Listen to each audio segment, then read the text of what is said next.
So I saw this video earlier today with Dr. Neil deGrasse Tyson. I always mess up his middle name. But he said something that was very poignant. Something that I think is a root cause. Now he's getting ready to do a program where he's going to teach people actually how to think. You know, critical thinking has been something that we don't do. Most people don't do.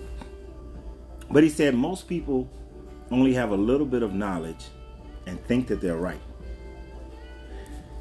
But then he said that the goal is to have enough knowledge, to gain enough knowledge, to acquire enough knowledge to know when you're wrong. Now that, for me, hit a point where it made me think about the aspect of how I transition out of religion. Most people that I know who are in religion, they're in religion, but they don't know much about their religion. They know the talking points that they've heard from whomever is leading their religion. They know the talking points from their parents. They know general things of that nature. But most of them don't know enough to know whether or not what they are participating in is right or wrong, has right or wrong information, where the information comes from.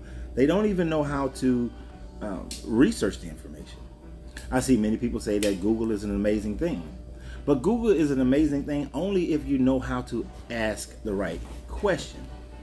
You know, I was taught early in life that the quality of your answers would depend on the quality of your question. So your questions need to be as detailed and pinpointed as possible. Many people make comments on my videos, but their commentary is incredibly vague. It has vague points, vague statements, or even vague questions, to which oftentimes I will ask them to explain, because the quality of your question determines the quality of the answer that I'm going to respond, that I'm going to give back to you.